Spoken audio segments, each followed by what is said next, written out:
ಹರಿ ಸರ್ವೋತ್ತಮ ವಾಯುಜೀವೋತ್ತಮ ಶ್ರೀ ಗುರುಭ್ಯೋ ನಮಃ. ಇಂದು ಗುರು ಶ್ರೀ ಸತ್ಯಾತ್ಮ ತೀರ್ಥರ 2 ದಶ ಮೇಲೆ ನವವರ್ಷದ ಪಟ್ಟಾಭಿಷೇಕ ಉತ್ಸವದ ಮಂಗಲ ದಿನ. ಗುರು ಕರುಣೆಯಿಂದಲೇ ನಮಗೆ ಹರಿಕರುಣೆ ದೊರಕುವುದು. ನಾವು ಗುರುವಿನ ಗುಲಾಮರಾಗಬೇಕು, ನಿತ್ಯ ಗುರುಸ್ಮರಣೆ ಮಾಡಬೇಕು. ಆವಾಗ ನಮ್ಮ ಮೋಕ್ಷದ ಮಾರ್ಗ ದೊರಕಲು ಶತಸಿದ್ಧವಾಗುವುದು. ಮನುಕುಲಕ್ಕೆ ಕಲಿಯುಗದ ಬಾಧೆ ತಡೆಯಲು ಗುರುಶ್ರೀ ಸತ್ಯಪ್ರಮೋದರ ಸಂಜಾತರಾಗಿ ಬಂದು ಸೌಜನ್ಯ ಮೂರ್ತಿಯಾಗಿ ನಿಂತು ಶ್ರೀಮತ್ ಉತ್ರಾದಿ ಮಠದ ಪ್ರಶಸ್ತ ಪೀಠಾಧಿಪತಿಗಳಾಗಿದ್ದಾರೆ ಗುರುಶ್ರೀ ಸತ್ಯಾತ್ಮ ತೀರ್ಥರು. ಗುತ್ತಲ್ ಮನೆತನದ ಮಗುವಾಗಿ ಬಾಲ್ಯದಲ್ಲಿ ಆಟವಾಡುವ ಕೈ ವೇದಾಂತ ಪುಸ್ತಕಗಳನ್ನೇ ಹಿಡಿದು ಆಧ್ಯಾತ್ಮಿಕ ಚಿಂತನೆ ಗುಂಗು ಪಡೆದವರು. ಆಧ್ಯಾತ್ಮಿಕತೆಯ ಪ್ರಖರ ಬೆಳಕಿನ ಮನೆತನದಲ್ಲಿ ಹುಣ್ಣಿಮೆಯ ಚಂದ್ರನಂತೆ ಬೆಳೆದು ಸತ್ಯಧ್ಯಾನ ತೀರ್ಥ ವಿದ್ಯಾಪೀಠದಲ್ಲಿ ಶಿಷ್ಯರಾಗಿ ಸರ್ವಜ್ಞಾಚಾರ ನಾಮವನ್ನು ಸಾರ್ಥಕಗೊಳಿಸಿದ್ದಾರೆ. ಶ್ರೀಹರಿಯ ಅನುಗ್ರಹದಿಂದ ಬಾಲ ಸನ್ಯಾಸಿಯಾಗಿ ಸರ್ವಜ್ಞ ಪೀಠವನ್ನೇರಿ ಶ್ರೀರಾಮ ಭಜಕರಾಗಿ ಯತಿನೇಮಗಳನ್ನು ಚಾಚೂ ತಪ್ಪದೆ ಗುರುನಿಷ್ಠೆ ಜಪತಪಗಳ ಸಂಗಮದಲ್ಲಿ ನಿತ್ಯ ಸಂಚಾರಿಯಾಗಿ ಮಧುಮತ ಪತಾಕೆ ದುಂದುಬಿಗೊಳಿಸಿ ದುರ್ಮದವನ್ನು ದೂರ ಸರಿಸಿದಂಥ ಯತಿಚಂದ್ರರು. ಪ್ರತಿದಿನ ತಮ್ಮ ನೇಮ ನಿಷ್ಠೆಯನ್ನು ಬಿಡದೆ ಅದರೊಂದಿಗೆ ಶಿಷ್ಯರಿಗೆ ಅನ್ನ, ಆಶ್ರಯ, ಅಕ್ಷರ ಮುಂತಾದವುಗಳನ್ನು ನೀಡಿ ಕೊನೆಗೆ ಸುಧಾ ಅಮೃತದ ಭೋರಿ ಭೋಜನವನ್ನು ಮಾಡಿಸಿ ಮಂಗಲವಾದ ಜಾತ್ರೆಯಲ್ಲಿ ಅವರನ್ನೆಲ್ಲ ಜಯಗೊಳಿಸಿ ಶಿಷ್ಯರ ಬದುಕು ಸುಖವಾಗುವಂತೆ ಮಾಡುವ ಕಾರುಣ್ಯ ಮೂರ್ತಿ ಗುರುಶ್ರೀ ಸತ್ಯಾತ್ಮ ತೀರ್ಥರು. ಎಲ್ಲೇ ಸುಧಾಮಂಗಳವಿರಲಿ ಗುರು ಸತ್ಯಾತ್ಮರು ಇರಲೇಬೇಕು ಎಂಬ ಆಶಯ ಎಲ್ಲಾ ಸುಜನರಿಗೂ ಹೆಮ್ಮೆಯಾಗಿದೆ. ಅವರ ಸರಳ ಅರ್ಥಗರ್ಭಿತ ಭಾಷಾ ಸಿರಿಗೆ ಶಿಷ್ಯರು, ಜ್ಞಾನಿಗಳು, ಪಂಡಿತರು ಬೆರಗಾಗುವರು. ಆಧ್ಯಾತ್ಮಿಕ ತಳಹದಿಯಲ್ಲಿ ಧಾರ್ಮಿಕ ಪರಿವರ್ತನೆ ಸಾಧಿಸುವ ಹೆಬ್ಬಯಕೆ ಅವರದಾಗಿದೆ. ಬದಲಾದ ಕಾಲಕ್ಕೆ ಹೊಂದುವಂತೆ ಸಾರ ಸರಿಸವಾಗಿ ಹೇಳುವ ಯತಿಗಳು. ಸುಧಾ ಅಮೃತದ ಸುರಭಿಯಾಗಿ ಸಕಲರಿಗೂ ಉಣಿಸುವುದೇ ಅವರ ಸಾಧನೆಯ ಮೈಲುಗಲ್ಲ. ಸುಧಾ ಅಮೃತದ ಸುರಭಿ ಅಂದರೆ ಗುರುಶ್ರೀ ಸತ್ಯಾತ್ಮ ತೀರ್ಥರು ಎಂದು ಹೇಳಿದರೆ ಅತಿಶಯೋಕ್ತಿಯಾಗಲಾರದು. ಪರಂಪರೆಯ ಹಿರಿಯ ಯತಿಗಳಿಗೆ ಪ್ರಿಯರಾಗಿ ಸುಧಾ ಅಮೃತದ ಸಮುದ್ರದಲ್ಲಿ ಮೀನಿನಂತೆ ಈಜಾಡುತ್ತಿರುವರು.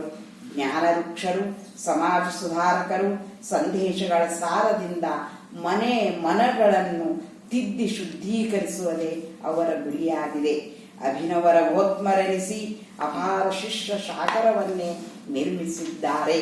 ಇಷ್ಟೇ ಅಲ್ಲದೆ ವಿಶ್ವಮಧ್ವ ಮಹಾಪರಿಷತ್, ಶ್ರೀರಾಮ ಸೇವಾ ಪರಿಷತ್ ಇವುಗಳ ಮೂಲಕ ಅಲ್ಲಲ್ಲಿ ತಮ್ಮ ಶಾಖಾ ಮಠಗಳಲ್ಲಿಯೂ ಮತ್ತು ಗ್ರಾಮಗಳಲ್ಲಿಯೂ ಧಾರ್ಮಿಕ ಶಿಬಿರಗಳನ್ನು, ಜ್ಞಾನಯತ್ನ ಕಾರ್ಯಕ್ರಮಗಳನ್ನು, ಉಪನ್ಯಾಸ ಮಾಲಿಕೆಗಳನ್ನು ಮೂಲಕ ಸಜ್ಜನರಲ್ಲಿ ಧಾರ್ಮಿಕ ಕತೆ ಕಲ್ಪಿಸಲು ನಿರಂತರ ವೈವಿಧ್ಯತೆಗಳಿಗೆ ಉತ್ತೇಜನ ನೀಡಿ ಸೇವೆಯಲ್ಲಿ ನಿರತರಾಗಿದ್ದಾರೆ.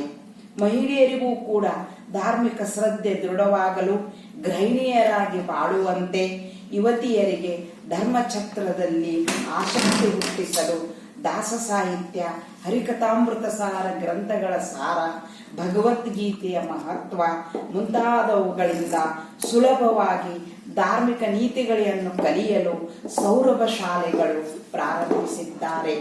ತೀರ್ಥಯಾತ್ರೆಗೆ ಮತ್ತು ಧಾರ್ಮಿಕ ಕ್ರಿಯೆ ಮಾಡಲು ಎಲ್ಲರಿಗೂ ಅನುಕೂಲವಾಗುವ ವ್ಯವಸ್ಥೆಯನ್ನು ತಮ್ಮ ಶಾಖಾ ಮಠಗಳಲ್ಲಿ ಮಾಡಿರುವುದೂ ಒಂದು ದೊಡ್ಡ ಉಪಕಾರವಾಗಿದೆ. ಕೋಟಿ ಜಪ ಗಾಯತ್ರಿ ಯಜ್ಞ, ಅಷ್ಟಾಕ್ಷರ ಮಂತ್ರ ಜಪಯಜ್ಞ ಇವುಗಳ ಮುಖಾಂತರ ಸಜ್ಜನರ ಸಾಧನೆಗೆ ಸಹಕಾರ ನೀಡಿ ಮುಕ್ತ ಮಾರ್ಗವನ್ನು ನಮಗೆ ತೋರಿಸುತ್ತಿದ್ದಾರೆ. ಏಕಕಾಲಕ್ಕೆ ಲಕ್ಷ ಬ್ರಾಹ್ಮಣರ ಭೋಜನ ಮಾಡಿಸಿದಂಥ ಹೆಗ್ಗಳಿಕೆ ಶ್ರೀ ಸತ್ಯಾತ್ಮ ಗುರುಗಳದು. ಪ್ರತಿ ವರ್ಷ ಪ್ರಥಮ ಏಕಾದಶಿ ತಪ್ತ ಮುದ್ರಾಧಾರಣೆ ಹಗಲಿರಲು ಸಹಸ್ರ ಶಿಷ್ಯರಿಗೆ ಮಾಡುವ ಒಂದು ನೋಟ ಕಣ್ಮಣಿಯಾಗಿದೆ.